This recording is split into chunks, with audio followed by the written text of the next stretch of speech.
అంటే ఒక బ్రాహ్మణ అమ్మాయి ఎలా క్రమంగా ఒక ముస్లిం యువతిగా మారుతుంది. అంటే ఇది కూడా ఒక రకమైన లవ్ జిహాద్‌ని ప్రమోట్ చేసే మూవీగా చూపెట్టారు. నిజమైన భక్తి గనక వీళ్ళకుంటే దాని గురించి ఆలోచించాలి గానీ వీళ్ళు ఆలోచించరండి. వీళ్ళ బాధంతా ఎలా సనాతన ధర్మాన్ని తక్కువ చేసి చూపెట్టాలి, ఎలా రాముడిని తక్కువ చేసి చూపెట్టాలి.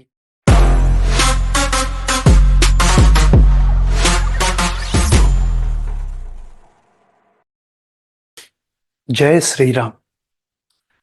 జయ శ్రీరామ్ ఎందుకన్నానంటే ఈరోజు రాముడి గురించి మాట్లాడాలి కాబట్టి అలవాట్లో పొరపాటైనా కూడా జై శ్రీరామ్ అని మళ్ళొకసారి అంటాను. సో ప్రేక్షకులు, శ్రీరాముడి గురించి ఎందుకు మాట్లాడాల్సి వస్తుంది అంటే ఈ మధ్యలే వైర్ అని ఒక ఆన్లైన్ న్యూస్ పోర్టల్ ఉంది. దాంట్లో 12వ తారీఖు అనుకుంటాను, జనవరి, వీళ్ళు ఒక ఆర్టికల్ని పబ్లిష్ చేశారు. అదేంటంటే అన్నపూర్ణి అని ఒక తమిళ్ మూవీ వచ్చింది. ఆ మూవీలో అంటే ఒక బ్రాహ్మణ అమ్మాయి ఎలా క్రమంగా ఒక ముస్లిం యువతిగా మారుతుంది. అంటే ఇది కూడా ఒక రకమైన లవ్ జిహాద్‌ని ప్రమోట్ చేసే మూవీగా చూపెట్టారు. ఇవన్నీ చెప్తూ ఆ మూవీలో కొన్ని సీన్స్ కూడా ఉంటాయి. ఆ హీరో ఎవరైతే ఉంటారో ఆయన కూడా రాముడు మాంసం తిన్నాడు అని కొన్ని రిఫరెన్సెస్ ఇస్తాడు. సో మరి ఈ వైర్ అనే న్యూస్ పోర్టల్కి రాముడు మాంసం తిన్నాడు అని ఎందుకంత ఇంట్రెస్ట్? రాముడు మాంసం తిన్నాడా తినలేదా వీళ్ళకెందుకు? వీళ్ళు సెక్యులర్లు కదా, మరి వీళ్ళకెందుకు? ఇది ఒక విషయం. పోతే ఆ ఆర్టికల్లో అంతా ఎలా ఉంటుందంటే రాముడు మాంసం తిన్నాడు అని వీళ్ళు డిసైడ్ చేస్తారు. అంటే ఎవరైతే కమ్యూనిస్టులు, ఈ నికృష్టులు, ఈ లెఫ్ట్ లాబీ ఎకోసిస్టమ్ ఉందో వాళ్ళు ఏదైతే చెప్తుంటారో సనాతన ధర్మం మీద బురద వేస్తారో దాన్ని వీళ్ళు ఇంకా ఫార్వర్డ్ చేస్తూ ఉంటారనమాట. సో వీళ్ళ ప్లాన్ ఆఫ్ యాక్షన్ అంతా అదే. సో అక్కడ ఆ మూవీలో కొన్ని రిఫరెన్స్ హీరో ఇస్తాడు. ఆ రిఫరెన్స్ని ఈ న్యూస్ పోర్టల్లో ఆన్లైన్ వెబ్సైట్లో కూడా అదే ఇచ్చారు. ఇది ఒకటి. ఇక రెండోది ఏంటంటే ప్రాజెక్ట్ శివోహం అని ఒక యూట్యూబ్ ఛానల్ ఉంది. ఆయన కూడా ఈ మధ్యలో ఒక వీడియో చేసి రాముడు మాంసం తిన్నాడండి అని ఆయన కూడా కొన్ని చెప్పాడు, కొన్ని రిఫరెన్సెస్ ఇచ్చాడు. మరి ఆ రిఫరెన్సెస్ అన్ని కరెక్టా? ఆయన హిందువే, అది కాకుండా సనాతన ధర్మంలో ఏదైతే గొప్పతనం ఉందో దాని గురించి తన యూట్యూబ్ ఛానల్ ద్వారా కూడా చెప్తున్నాడు. అలాంటి వాడు కూడా మరి చెప్తుంటే ఎందుకండి భాస్కర్ రాజు గారు మీరు ఒప్పుకోరు ఎందుకు? రాముడు మాంసం తింటే ఏంటి, తినకుంటే ఏంటి? యాక్చువల్గా ఈ ప్రశ్న నేను ఈ సెక్యులర్ని అడగానండి. ఇప్పుడు భారతదేశంలో 140 కోట్ల మంది ఉన్నారండి. సో పేదరికం ఇప్పటికీ ఉంది. అంటే ఇన్ని స్కీములు పెట్టి పేదలకు రేషన్ బియ్యం ఇచ్చినా కూడా ఎన్నో చోట్ల ఆకలి బాధలు ఉన్నాయి. వీళ్ళు అన్నం తిన్నారా లేదా అనే దాని మీద వీళ్ళకి ఇంట్రెస్ట్ ఉండదండి. రాముడు మాంసం తిన్నాడా లేదా దీని మీదే వీళ్ళకి ఇంట్రెస్ట్ ఉంటుంది. అదేంటో మరి. అంటే రాముడు తిన్నాడు తినలేదు దీని మీద ఇంత కొట్టుకోవాలా? అసలు ఎందుకు? అసలు భారతదేశంలో నిరుపేదలు అనేక మంది ఉన్నారు. వాళ్ళ గురించి ఆలోచించవచ్చుగా, వాళ్ళ గురించి ఆలోచించరు. నిజమైన భక్తి గనక వీళ్ళకుంటే దాని గురించి ఆలోచించాలి కానీ వీళ్ళు ఆలోచించరండి. వీళ్ళ బాధంతా ఎలా సనాతన ధర్మాన్ని తక్కువ చేసి చూపెట్టాలి, ఎలా రాముణ్ణి తక్కువ చేసి చూపెట్టాలి, ఇదే ఉంటుంది. సో ఇది ఒక సైడ్. మరి మీరు అడగొచ్చు, లేదండి ప్రాజెక్ట్ శివోహంలో కూడా ఆ వ్యక్తి ఎవరైతే ఉన్నాడో ఆయన హిందువే కదా, ఆయన కూడా మరి చెప్తున్నాడు కదా, మీరు ఎందుకు నమ్మరు అంటే ఒకటే చెప్తానండి. ఒక వ్యక్తి చెప్పినంత మాత్రాన అది ఆయన పర్సనల్ ఒపీనియన్ అవుతుంది కానీ అది నిజం కాదు. నిజం ఎప్పుడవుతుంది అంటే రామాయణ గ్రంథంలో అది ఉండాలి. ఆ విషయాలు సంస్కృత శ్లోకంలో ఉండాలి. అప్పుడు అది నిరూపణ అవుతుంది గాని, నేను అనుకుంటున్నాను అన్నంత మాత్రాన అది నిరూపణ కాదు. లేదంటే మీరు ఎందుకు ఒప్పుకోరండి అని వితండవాదం చేస్తుంటారు కదా! వాళ్ళది దుర్మార్గం అవుతుంది. సో, మరి అసలు రాముడు నిజంగానే మాంసం తిన్నాడా? తినలేదా? మనం కొన్ని రిఫరెన్స్‌లు చూసుకుందామండి. మొదటిగా అయోధ్యాకాండము 52 సర్గ, దీంట్లో 89 శ్లోకం ఉంటుంది. ఇక్కడ సీతమ్మ గంగాదేవికి అంటే చెప్తుంది. నేను ఇది అంటే మేము క్షేమంగా వనవాసాన్ని అంతా ముగించుకొని మళ్ళీ అయోధ్యకొస్తే నేను నీకు ఇది చేస్తాను అని. యాక్చువల్‌గా సీతమ్మ ఎందుకలా అడగాలి? అసలు గంగమ్మకి అలా నేను చేస్తానని ఎందుకు చెప్పాలి? అనంటే దీనికి మీరు దేవి భాగవతానికెళ్ళాలి. అసలు సీతమ్మ లక్ష్మీదేవి అంశ. ఆమె భూమి మీద రావడానికి కారణము సరస్వతీదేవి ఇచ్చిన శాపము. అయితే దీన్ని వారించడానికి గంగాదేవి కూడా ఎంతో ప్రయత్నం చేస్తుంది. కాబట్టి సీతమ్మ ఎవరైతే ఆ లక్ష్మీదేవి అంశనో ఆమె గంగకి ఆ ఇంపార్టెన్స్ ఇవ్వాల్సి వస్తుంది. అందుకు ఆమె ఇలా చెప్తుంది. సో అక్కడ ఏం చెప్తుంది సీతమ్మ? ఇక్కడ ఏదైతే సంస్కృతంలో పదాలు వాడబడ్డాయో దాన్ని తప్పుగా అర్థం చేసుకుంటారు చాలామంది. సురాగట సహస్రేణ మాంసభూతౌ తదేన చ అంటే ఇక్కడ సీతమ్మ ఏం చెప్తుంది అంటే సురాగట సహస్రేణ అంటే సురా అంటే వీళ్ళు ఆల్కహాల్ అంటారు, ఘట అంటే కుండ అనుకుంటారు, సహస్రేణ అంటే 1000 అంటే 1000 కుండల కళ్ళును అలాగే మాంసము అంటే మాంసాన్ని కూడా నేను మీకు అర్పిస్తాను. అసలు ఎంత అబ్సర్డ్ ఆర్గ్యుమెంట్ అంటే అసలు గంగలో ఈ కళ్ళును పోయడమో సారాను పోయటం ఏమిటి? మీకు వింతగా అనిపించట్లేదా? గంగలో మాంసాన్ని వేయడం ఏంటి? సో ఇక్కడ ఈ ఇష్యూ అంతా అది కాదండి. మన సనాతన సాంప్రదాయంలో ఏంటంటే ఒక అహింస అనే ఒక పద్ధతి ఉంది. సో హింస చేయకూడదు. ఎందుకంటే దీని గురించి భీష్మ పితామహుడు చాలా చాలా వర్ణిస్తాడు మహాభారతంలో. సో ఇక్కడ సురాగట సహస్రేన అంటే అర్థం ఏమిచ్చారు? ఇంకో మాట కూడా ఇక్కడ చెప్పాలి.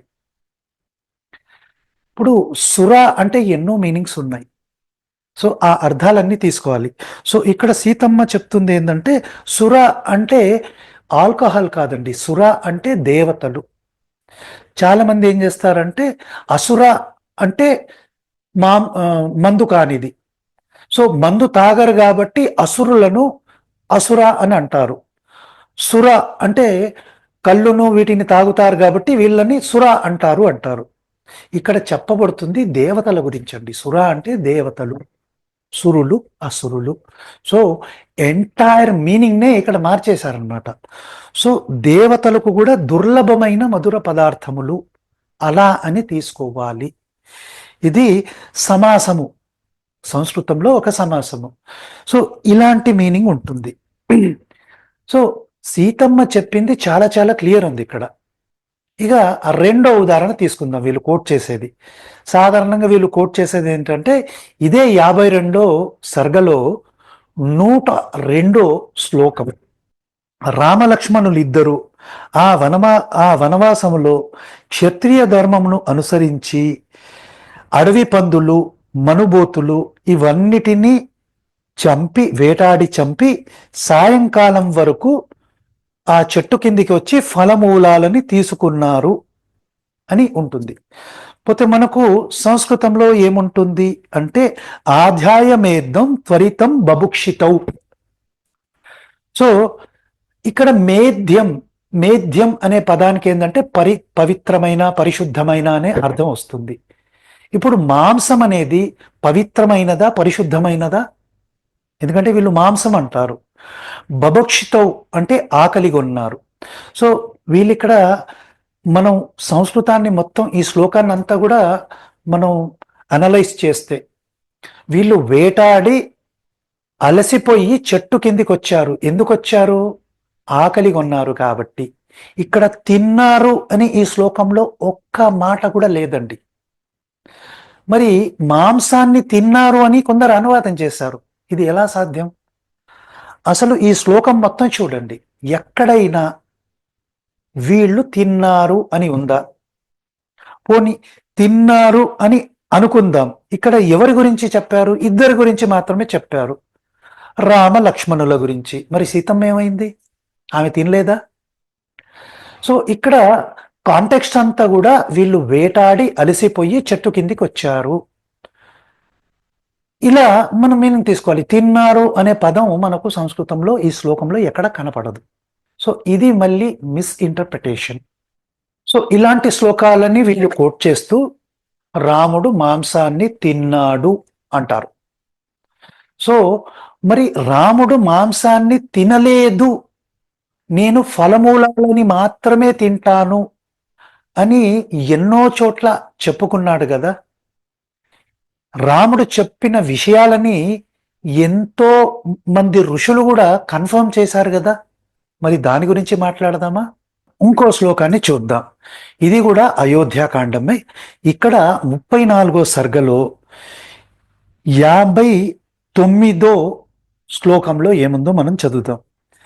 చిత్ర విచిత్రమైన వృక్షములతో విరసిల్లు వనములందు ప్రవేశించి ఫలమూలాలను భుజించుతూ అచటి పర్వతములను, నదీ ప్రవాహములను, సరోవర తీరములను గాంచుచు అక్కడ హాయిగా ఉందును. శ్రీరామచంద్రుడే చెప్తున్నాడు. సో మనం సంస్కృతానికి వెళ్ళినా కూడా ఫలాన్ని మూలాన్ని చ భక్షయన్ వనే. సో ఇక్కడ కూడా ఎక్కడ కూడా మాంసం ప్రస్తావన లేదు. ఫలాలు, మూలాలు అంటే ఏవైతే కందమూలాలు ఉంటాయో అవే తింటాను అని శ్రీరామచంద్రుడు చెప్తున్నాడు. ఇంకో ఉదాహరణ చూద్దాం. ఈ సందర్భం ఎక్కడంటే శ్రీరామచంద్రుడు గుహుడు అనే తన మిత్రుడి దగ్గరికి వెళ్తాడు. అక్కడ గుహుడు ఏం చేస్తాడంటే రకరకాల పదార్థాలను తాను తయారు చేస్తాడు. దాంట్లో అన్నము, చారు అంటే 5 విధమైన భోక్ష్యలేహ్యాలను కూడా పెడతాడు. అప్పుడు రాముడు ఏమంటున్నాడు? నేను తాపసిగా ఉన్నాను. ఇది 44వ శ్లోకం అండి, 50వ సర్గలో. కనుక నారచీరలు మృగచర్మమును ధరించి యుంటిని, ఫలమూలాదులే నాకు ఆహారము, దీనిని గ్రహింపుడు. సో శ్లోకం చూస్తే ఏముంటుంది? కుశ చీరాజిన ధరం ఫల మూలాశినం చ మాం. సో ఇక్కడ కూడా ఫలమూలాల గురించే శ్రీరామచంద్రుడు మాట్లాడుతున్నాడు.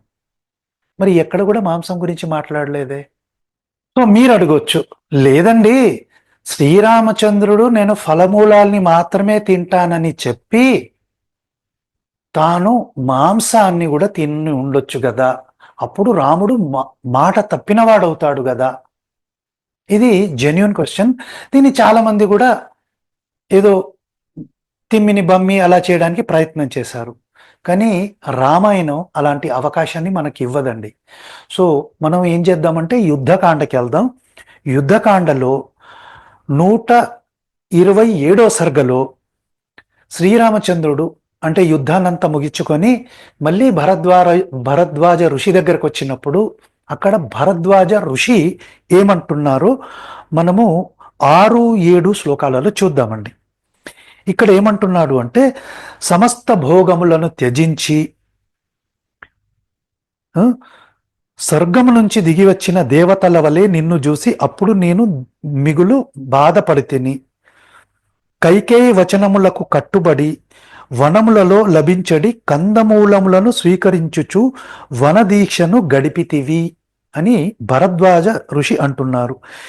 ఇక్కడ సంస్కృతంలో మనం చూసిన కైకేయి వచనే యుక్తం వన్యమూల ఫలాశినం. సో ఇక్కడ కూడా భరద్వాజ ఋషి కన్ఫర్మ్ చేస్తున్నారు, రాముడు మాంసాన్ని తినలేదు, కేవలం ఫలమూలాల్ని మాత్రమే తీసుకున్నాడని. ఇదే విషయాన్ని మళ్ళీ భరద్వాజుడు కూడా రిపీట్ చేస్తాడు. సో మనం రామాయణం మొత్తం పరిశీలించినా కూడా ఎక్కడ కూడా శ్రీరామచంద్రుడు తాను మాంసాన్ని తిన్నట్టుగా లేదు. అయితే మరి మీరు అడగవచ్చు, మాంసము అని చాలా చోట ఉంది కదండి అంటే ఉంటుందండి. మాంసము అంటే మనం ఈరోజు ఏం చేస్తున్నామంటే తెలుగులో దాన్ని అనువాదించడానికి ట్రై చేస్తున్నాము. గమనించండి, మాంసము అనేది తెలుగు పదం కాదండి, అది సంస్కృత పదము. కాబట్టి ఏ ఫలము, ఏ గుజ్జులో ఆ గుజ్జు ఉన్నా కూడా దాన్ని కూడా మాంసమే అంటారు. అది కూడా మాంసమే. మాంసం అంటే కేవలం జంతువుల నుంచి కోసి తెచ్చింది కాదు. మాంసం అంటే ఫలం నుంచి, ఈవెన్ అట్టిపండు గుజ్జుని తీసినా అది కూడా మాంసమే సంస్కృతం ప్రకారం. ఇదే కాదండి, ఈవెన్ మీరు ఋగ్వేదానికి పోతే మాంసం అనే మాట చాలా చోట్ల వస్తుంది. సో ఈ వేదం ప్రకారం మాంసము అని వచ్చినప్పుడు దాన్ని శక్తి అని తీసుకోవాలి మనం. సో అక్కడ చెప్పబడింది మాంసం అన్నంత మాత్రాన దాన్ని ఏదో నాన్ వెజ్ సోర్స్ అనకూడదు. సో ఇది ఎన్నో రకాల కన్ఫ్యూజన్లని క్రియేట్ చేస్తుంది. ఎందుకు క్రియేట్ చేస్తుంది అంటే దీనికి రెండు కారణాలు.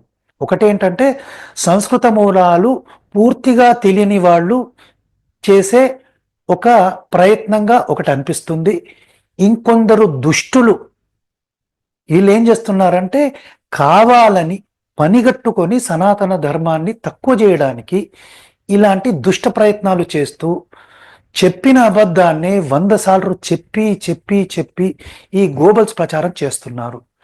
ఈరోజు మనం ఏం చేయాలంటే మనం ఇలాంటి దుష్ప్రచారాన్ని తిప్పికొట్టాలి. ఇంకోటి, శ్రీరాముడు ఆడిన మాట తప్పడు కాబట్టి తాను ఫలమూలాలని గ్రహిస్తానని చెప్పాడు కాబట్టి దానికే కట్టుబడి మనకు ఉన్నాడు. దాన్నే భరద్వాజ మహర్షి కూడా చెప్పాడు. సో ప్రేక్షకులు, ఈ వీడియో గురించి మీరేమనుకుంటున్నారు? మరి శ్రీరామచంద్రుడు నిజంగానే మాంసము అంటే నాన్ వెజ్ తిన్నాడా తినలేదా? మీరేమనుకుంటున్నారో కామెంట్ రూపంలో ఖచ్చితంగా తెలియజేయండి. అలాగే మీకు ఈ వీడియో కనుక నచ్చితే తప్పనిసరిగా లైక్ చేయండి, 10 మందికి షేర్ చేయండి. మరో మంచి వీడియోతో మీ ముందుకు వస్తాను. జయ శ్రీరామ్.